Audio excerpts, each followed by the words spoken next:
Have you ever felt like you're on a hamster wheel at work? Your team is constantly shipping, you're always busy, but at the end of the day, you're not really sure if any of it made a difference? It's a super common feeling. But what if there's a better way to work? A way to make sure all that effort actually creates real, tangible value? Well, that's what we're going to tackle today. It's about shifting from just doing stuff to actually making an impact. Let's get into it. So I want you to kick things off by asking yourself this one simple but honestly pretty powerful question. Think about your to-do list, your team's backlog. Is it a list of things to build, or is it a list of results to achieve? Because the gap between those two, well, that's everything. And it's what we're going to break down right now. So here's the game plan. First, we're going to expose what I call the busyness trap and why it costs so much. Then we'll completely flip the script on what done really means. From there, we'll get practical with some tools, look at how this whole idea transformed a real company, and finally, we'll make sure this new outcome mindset really sticks. All right, let's dive into the problem.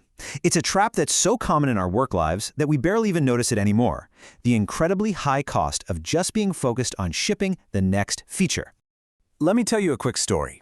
Picture this. It's 2006, a big brokerage on Wall Street. They need to switch things up, so they put a team on a massive, ambitious project, build a brand new trading app from scratch. We're talking high hopes, big budget, the whole deal. And here's the thing. This team did everything by the book.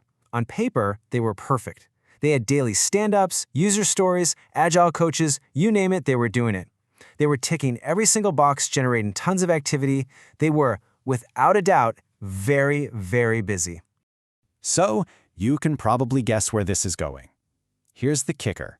After 2 full years of that hard work, 2 years of meetings, coding, planning, the project was a complete and utter failure.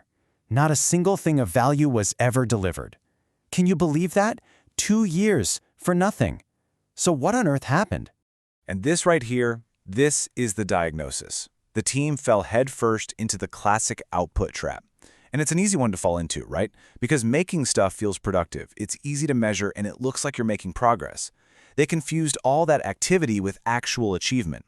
They thought that just because they were shipping features, they were done. But they weren't even close. So if shipping features doesn't mean you're done, then what does? This brings us to a really crucial part of this whole idea. We have to fundamentally change how we define success. It's all about moving from outputs to outcomes. Let's make this crystal clear. On the left, you've got output thinking. The goal is just to make a thing. We will build a new website pop-up. It's a task on a checklist. But look at the right side. That's outcome thinking. The goal is to change something.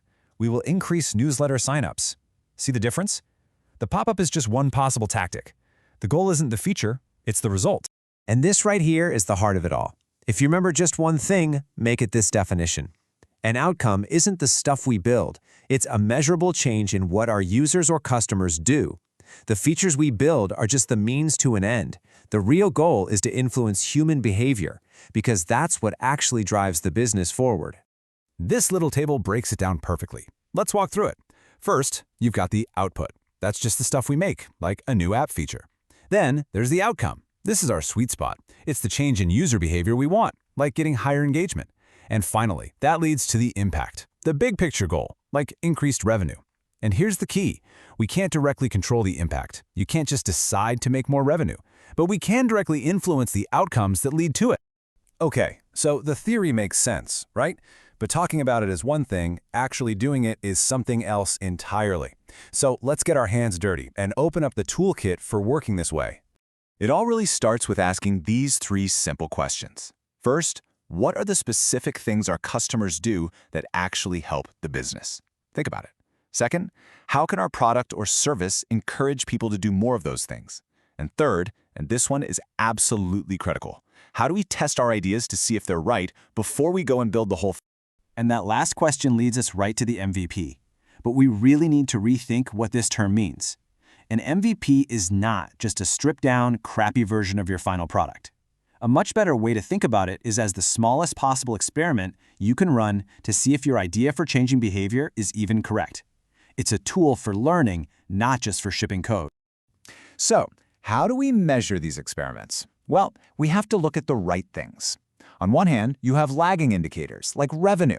Think of this like driving while only looking in your rearview mirror. It tells you where you've been, which is important, but it doesn't help you see what's coming.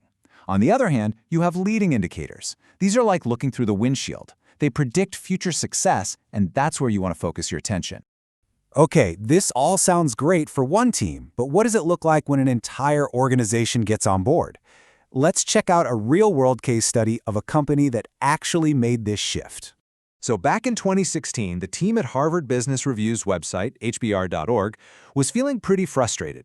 They were shipping projects, redesigning pages, doing all the work, but they weren't seeing the results they wanted.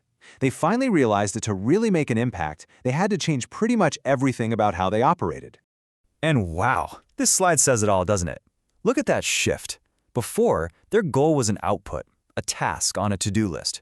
Redesign the item detail page. After, it became a clear, measurable outcome. Reduce the subscription funnel bounce rate.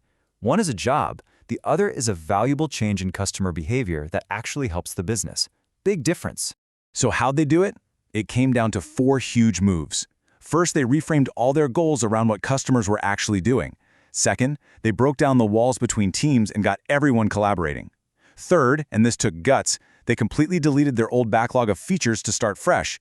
And finally, they started prioritizing all new work based on how much of an impact it could actually have. This brings us to the final, and maybe most important section. How can you take all these lessons and apply them to your own work?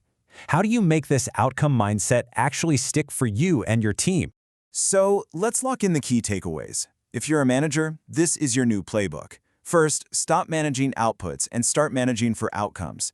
Second, get obsessed with specific customer behaviors. That's your new North Star. Third, give your teams the space to experiment and find the best solutions creatively. And finally, rewrite your goals, your OKRs, so they're about measurable behaviors, not just a checklist of tasks. I think this quote just sums it all up perfectly. The job of a modern leader isn't to tell people what to build. It's to point to the customer behavior that needs to change, and then empower your smart team to figure out the best way to get it done. So I'm going to leave you with one final question, a little challenge. For a minute, forget your to-do list, forget your backlog. Just ask yourself, what is the one customer behavior that, if you could change it this week, would create the most value? Because the answer to that question, that's where you're going to find your next real breakthrough.